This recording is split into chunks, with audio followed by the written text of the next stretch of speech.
E aí, galerinha, beleza? Estamos agora aqui com a aula de segunda-feira, né? Dia 3 de abril, onde nós fizemos uma dinâmica em sala de aula. Nós trouxemos aí um caso concreto. Vocês decidiram o tema, e aí, com base nesse tema, nós separamos a turma em duas partes, né? Um lado para fazer a petição inicial, o outro lado para fazer a defesa, a contestação. Criamos esse caso hipotético em sala de aula e o objetivo é buscar todo o conteúdo que nós estudamos até a aula 5, tá? Então, eu trouxe agora uma apresentação para vocês identificarem aqui e lembrarem do nosso momento na segunda-feira à noite, né? A situação foi uma união de um casal, é um casamento, na verdade, a gente está tratando de casamento entre Maria e João, e desta relação, desta união, nasceu uma filha menor. Sem entrar em muitos detalhes, porque na sala de aula nós criamos esse link para vocês poderem imaginar uma situação real e escrever uma petição inicial. Então, qual é a dinâmica que nós tivemos em sala? Foi fazer uma petição inicial e uma contestação, né? Nós nos juntamos em grupo, mas cada um fez a sua petição, cada um expressou a sua ideia sobre o caso concreto. E o objetivo é fazer com que o aluno, com base no caso hipotético, elabore uma petição inicial e contestação, identificando o conteúdo das aulas 1 até 5. Não necessariamente os requisitos principais de uma petição inicial ou os requisitos de uma contestação devem estar claros para mim como um avaliador, mas sim eu quero entender se vocês assimilaram aquele conteúdo de sala dentro do caso concreto. E aí nós vamos construindo essa maturidade jurídica acadêmica dentro da nossa aula de Direito Processual Civil 1, tá? Essa era a base de consulta. Todos estavam com o Código de Processo Civil. Uma das alunas me perguntou, professor, qual é o artigo da petição inicial? Nós pesquisamos no Código e aí nós identificamos lá o artigo 319, onde vocês deveriam dar uma lida nisso, né, nesse artigo, e aí construir a sua peça processual. Alguns consultaram na internet e eu expliquei, olha, não tem problema algum consultar na internet a estrutura de uma petição inicial, mas não adianta vocês consultarem, copiarem, colarem, porque o sentido dessa dinâmica é outro. O sentido da dinâmica é justamente encontrar, dentro do caso concreto, e expressar o conteúdo que nós estudamos da aula 1 até a aula 5, né? Como, por exemplo, na aula 1, nós estudamos aí princípios gerais do Código de Processo Civil, princípio constitucional do acesso à justiça e inafastabilidade da jurisdição, devido processo legal, contraditório e ampla defesa, inafastabilidade da jurisdição. Nessa aula 1, nós falamos que a justiça ela está aberta a todos, a porta do tribunal é aberta a todos. Vamos fazer ação judicial e não há o Poder Judiciário como impedir o meu acesso à justiça. Ele tem que abrir, né, e facilitar e gerar essa acessibilidade para o cidadão ajuizar qualquer tipo de demanda que seja uma ação de divórcio, seja uma ação de defesa do consumidor, seja uma ação de execução de contrato. Então, a justiça, ela é de acesso a todos, tá? Isso é um princípio constitucional, está previsto no artigo 5º da Constituição. Todos têm direito ao acesso à justiça. O devido processo legal, que nós já estudamos em sala de aula, tá? Eu estou fazendo esses comentários sobre esses tópicos para vocês irem assimilando toda a dinâmica de sala. Estou falando, mas eu estou aqui imaginando como nós passamos aquele momento de aula e vocês escrevendo, fazendo perguntas, e alguns se afastando do objetivo, outros se aproximando do objetivo, tá certo? E o devido processo legal. Todo processo ele tem que estar amparado por uma norma jurídica, tá? E todo processo ele tem etapas a serem concluídas, etapas a serem superadas e conduzidas por um juiz de direito, no caso de processos estaduais, e no juiz federal, no caso de processos federais, de tribunais federais.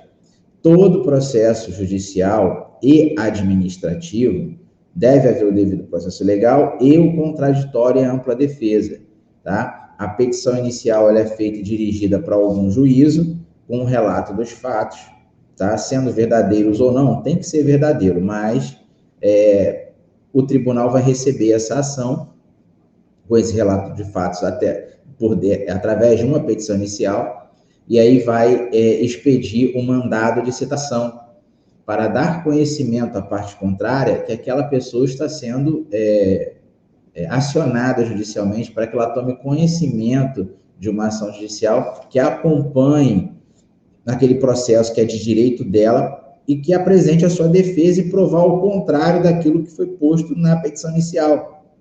Que ele tem o direito de defesa, que ele tem o direito de se expressar, de colocar numa documentação, numa petição que se chama contestação, todos os seus argumentos contrários àqueles que foram postos na petição inicial. Então, isso quer dizer o princípio do contraditório e da ampla defesa. Tá? A parte contrária vai ter todo o direito ao acesso àquele processo, acompanhar todos os atos processuais e se manifestar se defendendo.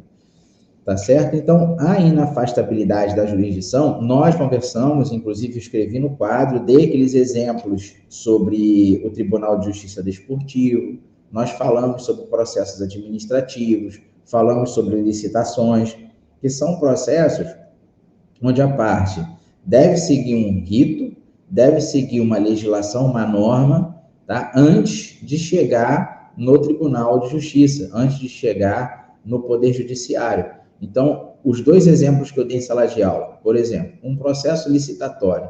O processo licitatório ele vai se iniciar com a vontade do governo, do poder público, em adquirir serviços ou produtos, tá? E para isso se encaminha essa solicitação para um determinado departamento, ele faz um estudo de viabilidade daquilo, tá? Faz uma cotação para aquilo, cria-se um edital e um termo de referência, onde publica-se em Diário Oficial, e nessa publicação, empresas interessadas concorrem a vender para o Estado ou prestar serviços para o Estado. O Estado que eu falo é um Estado de maneira geral, pode ser a União, Estado, Distrito Federal, territórios e municípios, tá certo? Então, o poder público, melhor dizendo. Então, o poder público tem interesse de comprar serviços ou produtos e publica isso em Diário Oficial.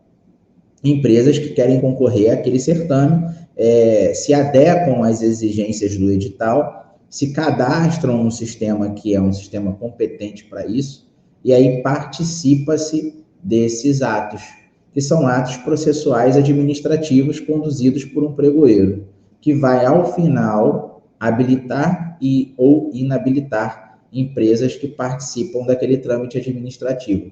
Para esse trâmite administrativo, existem recursos, que é a garantia daqueles participantes, que é previsto na legislação específica, tá certo? De licitações. Então, cumprindo as determinações da norma pública, dentro de um processo administrativo, ok, se há alguma violação de direito constitucional ou daquela norma legal, pode-se socorrer ao Poder Judiciário, tá certo? Através de um mandado de segurança, através de qualquer outro tipo de peça processual prevista na Constituição ou no Código de Processo Civil. E aí, lá no início do Código de Processo Civil, nós vimos um artigo que disponibiliza algumas peças processuais previstas na norma pública para aplicação nessas legislações específicas, legislações especiais, que não prevêem determinado tipo de recurso. E eu cito como, por exemplo, o embargo de declaração. Eu ministrei uma aula num curso de licitações, onde eu explico que embargos de declaração, que é previsto no artigo 1022 do Código de Processo Civil, é perfeitamente aplicável nos processos licitatórios. Já existem jurisprudências no Tribunal de Contas da União reconhecendo essa ferramenta recursal dentro de um processo licitatório que a Lei de Licitações, a 8666 de 93, que ainda está em vigor, não prevê esse tipo de ferramenta, esse tipo de recurso.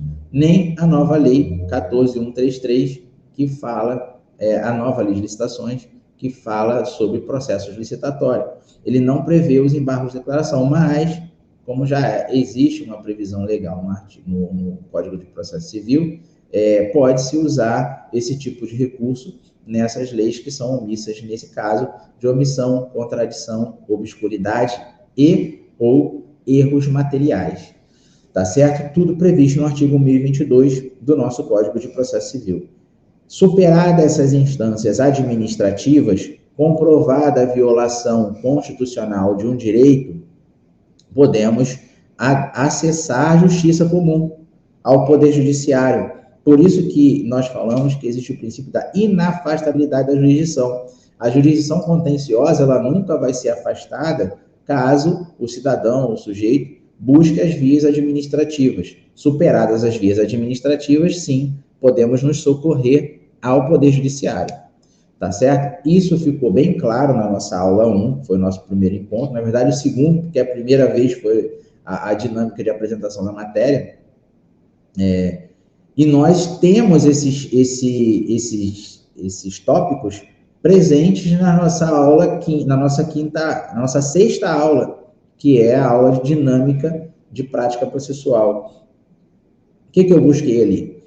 Eu trouxe um caso hipotético, né, de um divórcio, e eu precisava que vocês colocassem todas aquelas partes e aquele fato dentro de uma petição inicial, que não precisávamos seguir a estrutura, porque não é o período de vocês ainda para se prepararem para aprender a fazer uma petição inicial, tá? Na próxima aula nós vamos ter uma revisão, depois nós vamos fazer a avaliação, a primeira avaliação, e aí nesse período eu vou encaminhar para vocês, através do grupo, um modelo de petição inicial. Eu só estou aguardando a aula de Direito Civil 1, que eu tenho que gravar também, que eu fiquei de passar para eles um modelo também de petição inicial e contestação, porque em Direito Civil 1, que também não é ainda o momento deles aprenderem a escrever petição inicial, fizemos uma dinâmica, porque nós temos um caso concreto adaptado lá, e eu precisei identificar o conteúdo da matéria dentro do raciocínio, dentro do raciocínio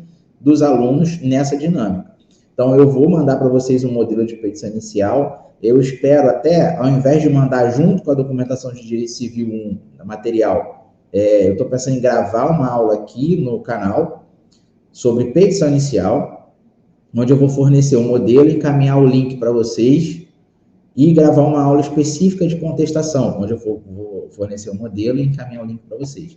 Eu acho bem melhor, porque aí vocês vão receber o modelo, assistir a aula em torno de 20, 35 minutos no máximo, entre 20 e 35, eu acho que dá, e aí é uma para inicial, uma para contestação, e aí amarra esse conceito na cabeça de vocês, para que vocês tenham mais facilidade ao longo do curso de Direito, tá? Na aula 2, nós tocamos no assunto de normas fundamentais e aplicação das normas processuais. Eu levantei esses tópicos todos, eu coloquei em sala de aula. Alguns eu não coloquei, mas agora eu estou colocando, e a gente vai fazer um debate sobre isso para vocês entenderem no final o tipo de objetivo atingido. Eu não corrigi ainda a avaliação, mas é para vocês entenderem como é que essas questões vão ser pontuadas e somadas à prova. Então, a dialética do processo, que é o fundamento do pedido. Para chegar no fundamento do pedido, nós temos que relatar os fatos. Então, nós temos que ter fatos e fundamentos, tá? Na petição inicial. Então, essa petição inicial ela tem que ser baseada com fatos e fundamentos e os argumentos, né? No caso do casamento, na situação do casamento, nós temos uma dinâmica que vocês deveriam ter criado aí. O motivo do afastamento do casal, as despesas que o menor tem, os alimentos, o custo que essa criança tem, e o pai, como ela está na guarda da mãe, vai ter que dispor para o sustento daquela criança, não o sustento da mulher, a não ser que haja algum caso específico de exceção, onde essa mulher seja inviabilizada de trabalhar e que não possa obter renda pelo seu próprio trabalho. Aí ela também pode ser pensionada pelo ex-marido, assim como a criança. Mas isso são situações que vocês podem criar dentro dessa nosso caso hipotético. Tá? Então, a dialética do processo, ela tem que ser eivada de fatos, fundamentos, argumentos, direito e pedido. Na petição inicial, na contestação, que é na defesa, a mesma coisa. Os fatos e os fundamentos contraditando ao que foi argumentado na petição inicial, os argumentos do direito e o pedido sempre de improcedência ou no caso, se a pessoa quiser uma procedência em parte, ela vai pedir na contestação, mas aí depende do caso. Tá? Então, nós temos que ter argumentos, fatos, fundamentos e pedido, tanto na petição inicial quanto na defesa.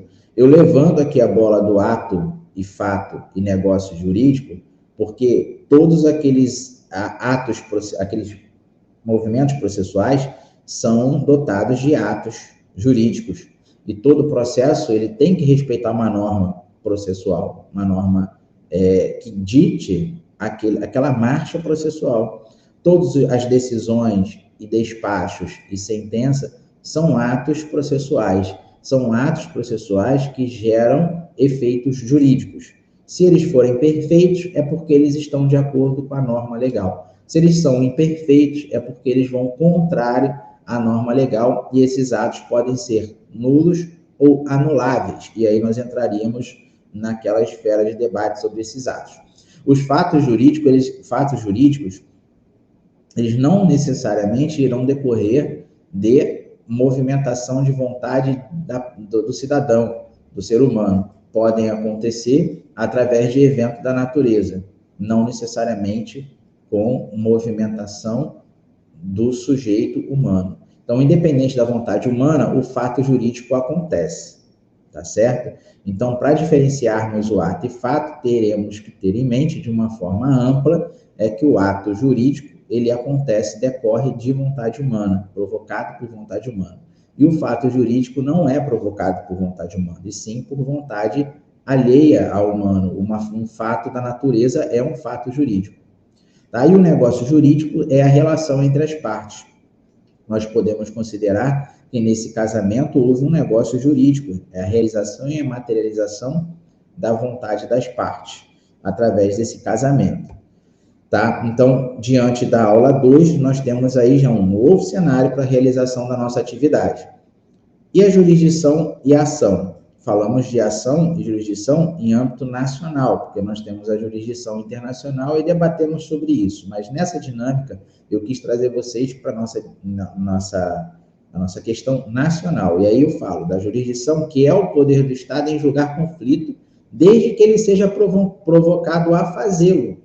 Tá? O Estado ele vai ficar inerte até o sujeito provocá-lo.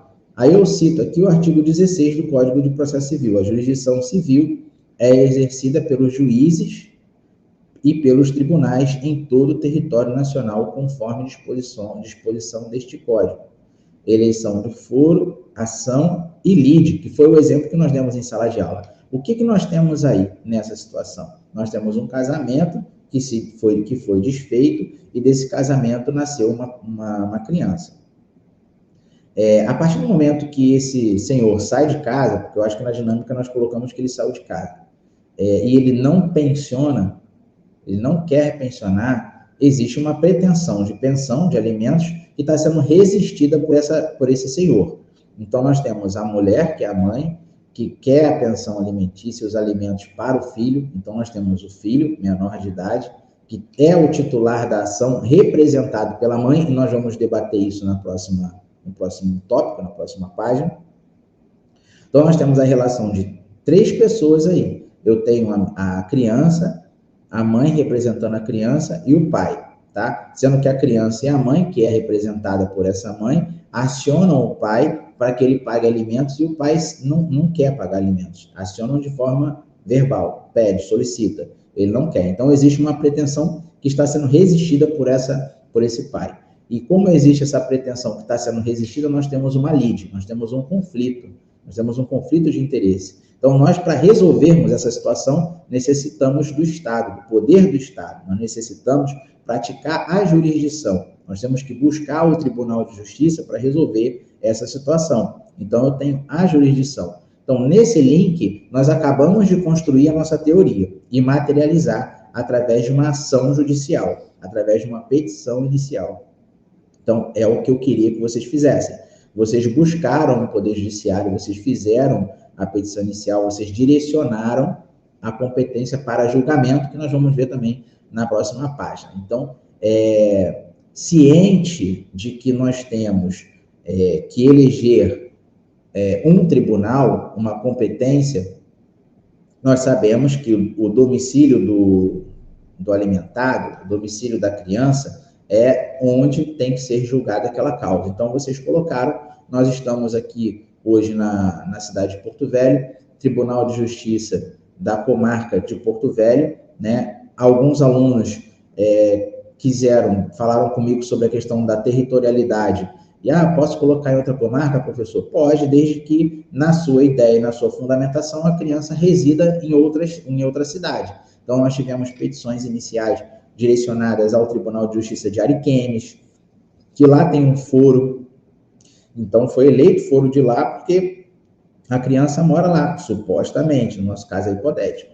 Tá? Então, existia uma fundamentação dentro daquela petição de que essa criança reside lá, é o juiz daquela comarca que deve julgar.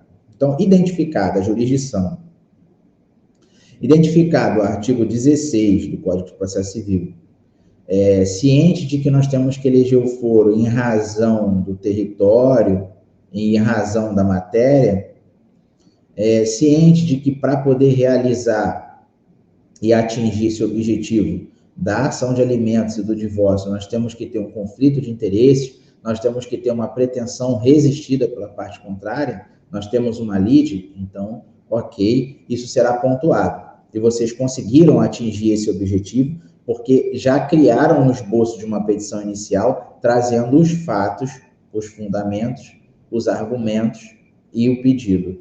Tá? Na aula 4, nós estudamos a competência. Como é feita a determinação da competência? Determina-se a competência no momento do registro ou distribuição da petição inicial, que vocês também conseguiram fazer, sendo irrelevantes as modificações do estado de fato ou do direito ocorridas posteriormente. E aí eu falo lá embaixo na modificação da competência. Isso pode existir? Pode. Não é o nosso caso, tá? Mas pode acontecer. Salvo quando suprimirem órgãos judiciários ou alterarem a competência absoluta. Não estamos discutindo a supressão de órgão judiciário ou a alteração da competência absoluta. Nós temos uma competência absoluta aqui? Sim. Por quê? Estamos tratando de ação de alimentos e divórcio. Se não tivéssemos menor nessa situação, nós poderíamos ter uma competência relativa? Sim. Nós poderíamos optar para o cartório resolver o divórcio e uma possível partilha ou não, porque não há menor, não existe o interesse do Ministério Público em representar os interesses desse menor. Então, em razão de haver um menor de idade, que é a ação de alimentos, não se pode escolher a competência, não se existe, nesse caso, uma competência relativa, mas sim a absoluta. E assim nós colocamos, olha, determinação da competência, acabamos de ler aqui o artigo 43 do CPC, Justiça Federal e Justiça Estadual. Vocês definiram que é Justiça Estadual porque é uma relação entre particulares. O Estado não está presente nessa questão, o Estado que eu falo nesse caso é a União, tá? A União não está presente nessa situação. Então, se houver uma ação judicial contra a União, aí a competência de julgar não seria do TJ do Estado, Tribunal de Justiça do Estado, e sim da Justiça Federal. E o processo tramitaria no Tribunal Regional Federal, de onde está acontecendo aquela demanda, de onde reside a parte autora. Tá certo? A competência para processar e julgar os alimentos e o divórcio, vocês colocaram lá. Excelentíssimo senhor, doutor, juiz de direito, dá espaço, porque vai ter livre distribuição, você não sabe qual é a vara que vai cair. Vara de família da comarca dá, se for em Porto Velho, comarca de Porto Velho. Se for em Ariquemes, como uma aluna colocou, comarca de Ariquemes. Se for em Vilhena, comarca de Vilhena, falando do estado de Rondônia. Tá? E a modificação da competência pode acontecer ao longo do processo? Pode. Não é o nosso caso, mas vocês precisam saber que sim, que pode acontecer a competência em qualquer situação. Mas aí depende do assunto, depende do mérito, depende do tipo de prova, depende de uma série de fatores, mas vocês precisam saber que a competência ela não é eterna enquanto dura o processo, ela pode modificar ao longo do processo. E para finalizar, essa parte de tópicos das aulas que vocês deveriam considerar, nós temos que entender partes e procuradores. Capacidade de ser parte é aquela pessoa que tem o interesse naquela causa. Capacidade de estar em juízo ou capacidade processual, todos podem, sendo que nós temos que comentar, que eu coloquei aqui embaixo, falamos sobre o direito de personalidade. Nós temos que comentar sobre o direito de personalidade. Nós sabemos que lá no início do Código Civil, nós debatemos sobre quando se adquire a personalidade e as divergências doutrinárias. Eu não estou aqui, eu falo para os alunos do direito civil isso, para impor uma linha de raciocínio. Eu estou aqui para poder passar o conteúdo da matéria de uma maneira neutra, sem impor o que eu poderia até fazer na figura de professor, mas não. Existem doutrinadores que divergem de entendimento com relação à concepção. Existem doutrinadores que divergem de entendimento a partir do momento que se adquire o direito de personalidade. Então, existem aqueles que entendem que a personalidade ela é adquirida com o nascimento com vida. Eu já não penso assim. Outros entendem que a personalidade é adquirida no momento da fecundação. Eu já entendo dessa maneira. Por quê? Porque o momento da fecundação, até o nascimento com vida, existem direitos a serem exercidos por esse feto, por esse bebê, por essa transformação de desenvolvimento do feto até o nascimento. Então, existem direitos. Eu falo dos direitos porque o pai que está fora do útero, né, porque o feto está se desenvolvendo dentro do útero, pode falecer e pode ter patrimônio, ele pode ter construído patrimônio. Quem é que vai herdar os direitos daquele falecido pai? Se existe uma gestação e existe uma ligação entre o desenvolvimento daquele bebê e o pai que faleceu, esse bebê que está se desenvolvendo dentro do útero da mãe no período de gestação, ele vai ter o seu direito garantido de herdar aquele patrimônio construído pelo pai. É direito daquela criança. Tá? Então, existe um entendimento majoritário neste sentido. Neste sentido é a linha de entendimento majoritário. Não tem o direito de influenciar no entendimento de quem está assistindo esse vídeo. Tá? Porque aí você cria a sua tese, cria o seu desenvolvimento e segue nesse raciocínio. Tá? Falamos sobre esses direitos. Sabemos que os menores de 16 anos são absolutamente incapazes. Os menores de 16 anos não podem votar, não podem dirigir. Ou seja, eles não podem exercer totalmente nem parcialmente todos os seus direitos da vida civil. Mas entre 16 e 18 anos, nós temos os relativamente incapazes. Esses relativamente incapazes podem exercer parcialmente os direitos da vida civil. E acima de 18 anos, nós temos os capazes. Eles podem exercer todos os atos da vida civil. Para ter capacidade de ser parte e capacidade de estar em juízo, que é a capacidade processual, em tese todos têm, sendo que os menores de 16 anos dependem de representação, entre 16 e 18 também dependem de representação, inclusive aqueles que possuem algum tipo de doença que estejam acima de 18 anos, que são, em tese, totalmente capazes, porém, se possuir algum tipo de doença ou consomem algum tipo de remédio, não podem exercer 100% da sua capacidade processual e dependem de representação. Tá certo? Então, eu falo isso porque nós temos uma menor de idade, que é a parte autora da ação de alimentos, que deve ser representada por sua mãe, por sua genitora. É essa que é a questão. Por isso que eu falo da capacidade, tanto de ser parte, que ela tem interesse, tanto de capacidade processual, que ela detém desde que seja representada. Então, o correto seria a menor de idade, qualificação, representada por sua genitora, qualificação, e a qualificação da genitora como parte do divórcio. Não estamos discutindo aqui a questão de se julga o divórcio independente dos alimentos ou se pode julgar em conjunto. Tá? Essas interpretações que nós estamos colocando em sala de aula, elas são em conjunto para que possamos identificar o conteúdo da matéria. Tá certo? Em tese, falando de natureza jurídica, o divórcio tem uma natureza jurídica diferente da ação de alimentos e da guarda e da partilha. Então, nós temos situações completamente diferentes. Pela via correta, falando de natureza jurídica, a ação de divórcio deve ser distribuída no litigioso, independente da ação de alimentos e guarda. Essa é a forma mais correta. Não pode o juiz, por exemplo, numa ação litigiosa acumulada, divórcio com alimentos, julgar o divórcio, que no conceito de sentença é o ato processual que põe fim ao processo, certo?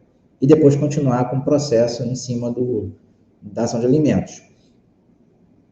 Juridicamente falando de conceitos teóricos, nós não temos esse link, tá certo? Mas aqui nós estamos discutindo o conceito de aula que nós ministramos durante esses cinco encontros, beleza? Temos aí a personalidade, já esgotamos, capacidade postulatória, que é uma capacidade de profissionais qualificados para isso, ou seja, o advogado, o defensor público, o Ministério Público em determinadas situações que irão postular em direito do sujeito.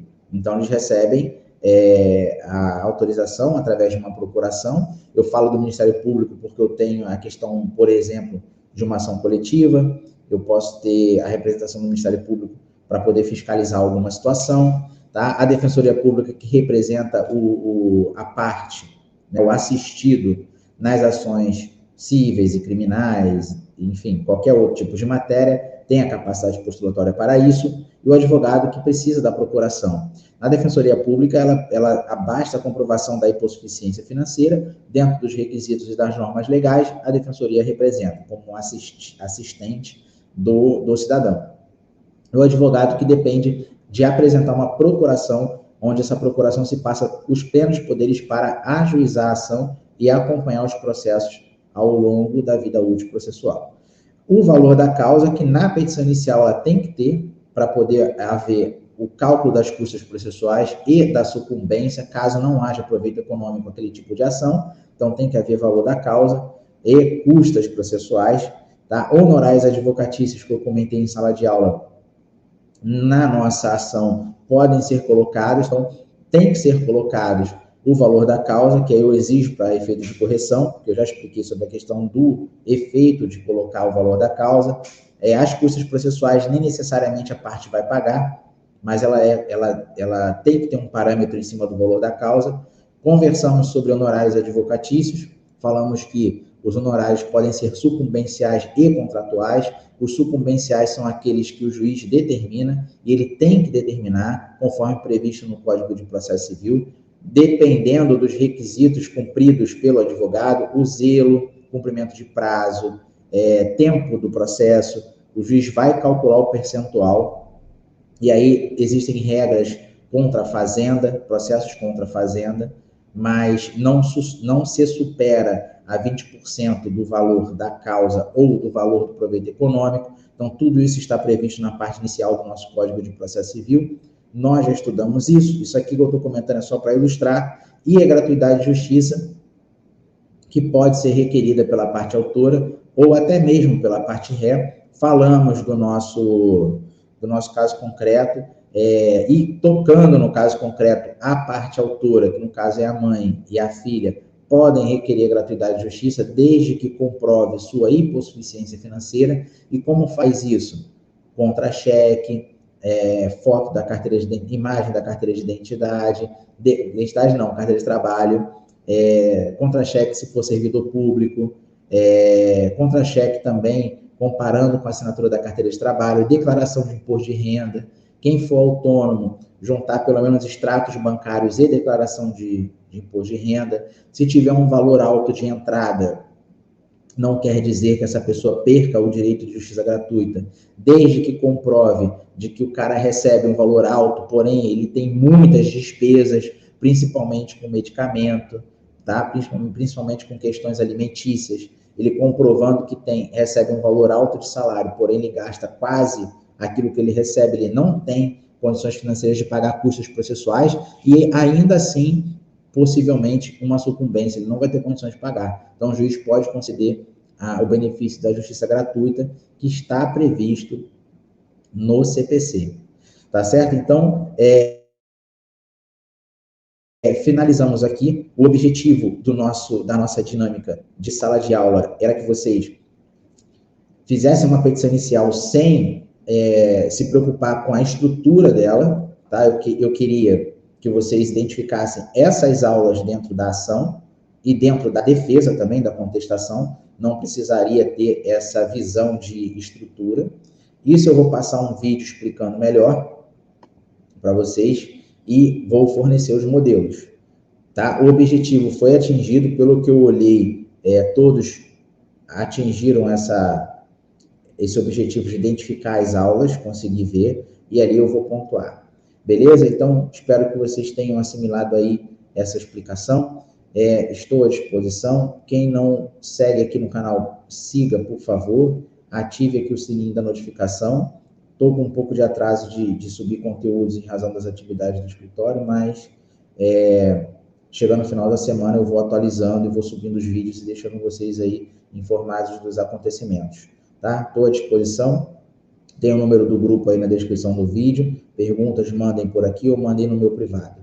Beleza? Um abraço e até a próxima.